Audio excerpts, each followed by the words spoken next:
So, Arunima, learning in the Sterling Style Academy method of color analysis, do you have any doubts in your mind that you're analyzing the person correctly? Or on the contrary, do you think you're analyzing them accurately? Because this is like a huge debate about color analysis. Like, you know, do you need to drape and like you need to do all these things to test the shadows?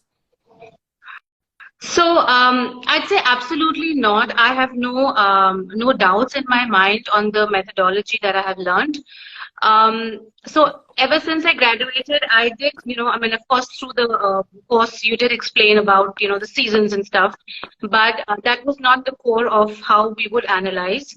I did go through a lot of books and I watched a lot of videos on the different draping system of color, but unfortunately, it just caused a lot of confusion in my head. And there were a lot of unresolved questions at the end of it. Because as a client, if I come for a service, I know what are the kind of questions, what are the kind of concerns the client may have. And if I would ask those questions to myself through the draping system, I would never get those answers.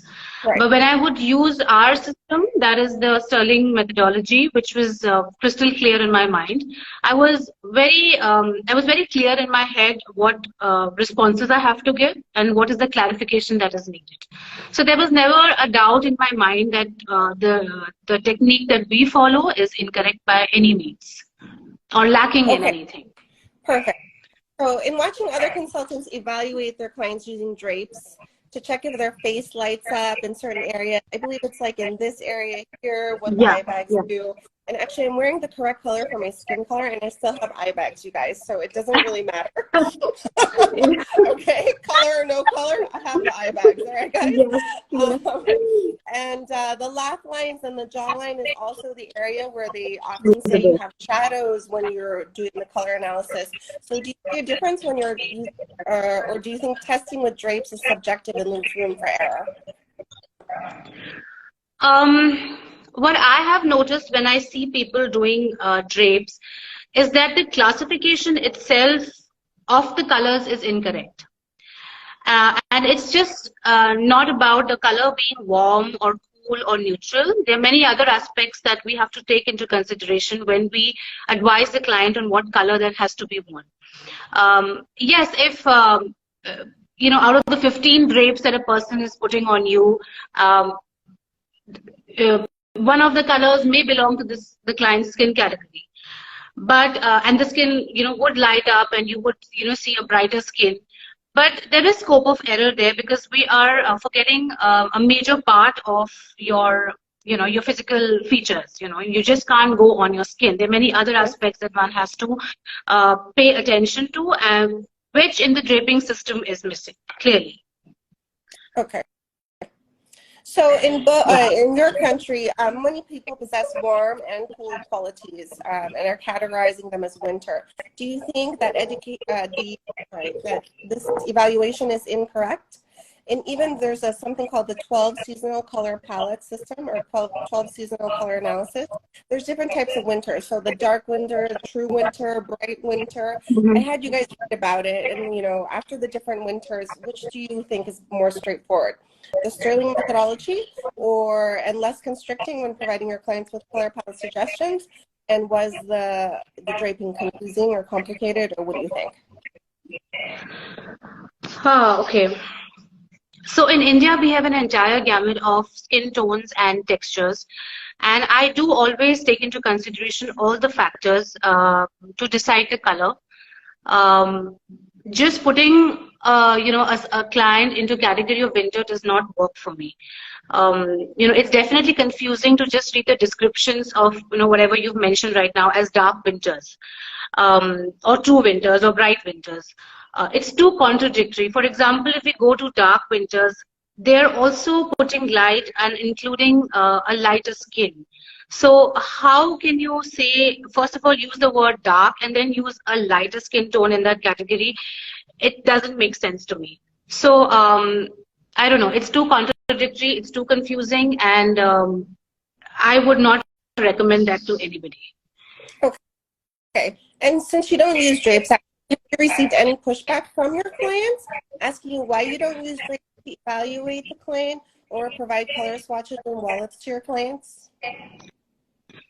So the concept of drapes is very interesting. It looks very nice on the reels and TikTok and everything. When you see, clients showing drapes, it looks very interesting. But the clients who have come to me for color consultancy are smart women. They have done their research and come, and they're aware of the drape system. However, when I explain the drawbacks of the system, when I explain the Sterling methodology to them, and whatever questions they have in mind, they are absolutely sure of the and they're convinced of the consultation that I give to them, because all their answers and the doubts that they have in their mind is clarified. So it may appear very interesting. It may appear very something that one would like to take, to go through that service of draping and putting those things, but it's not really the practical way, because we tell them the most concise way to go and give them the clarity so that they can pick up and shop for themselves much easily and distinguish between colors. So the drapes, I don't think so, is a very viable option and a very practical option. So I have not really had somebody come up to tell me that, do drapes on me. Okay, perfect. So you don't need drapes, and yeah, you haven't had to purchase any No. drapes. Great. No. So do you feel that you have any other comments about the importance of color analysis and how it affects how people perceive you? Any other comments about what you learned too? So as far as my Indian audience is concerned, color does change how people perceive you and how people look at you, and how much and once you wear the right colors, what effect it has on how people perceive you, basically. So if I can take the example of Priyanka Chopra, who's an Indian but a global icon now. Honestly, when she was in India, she was pretty average when it came to her style and dressing and her whatever kind of color she wore. But suddenly there is this massive change in her whole persona. She comes out as more, being more vibrant, vivacious, more confident. And the colors that she wears now has a big role to play in that. Of course, styling and grooming also has a great impact, but colors is what we see first when we see a person. And she somehow, if you notice, she's wearing colors that are very harmonious to her skin tone, her physical features. So whatever outfit you're wearing, it's an amalgamation of your styling, your grooming, your clothes, everything that you're wearing has to be harmonious to what you're wearing. So if you wear the right colors and you project that kind of vibe, you send that kind of vibe. If you're wearing brighter colors, you send a certain kind of vibe. If you're wearing more sober, monochromatic colors, you send a certain kind of vibe.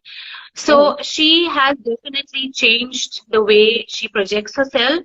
She comes out, as I said, as a more ambitious, vivacious, and confident woman. And that is the role of what wearing and what the whole thing about color.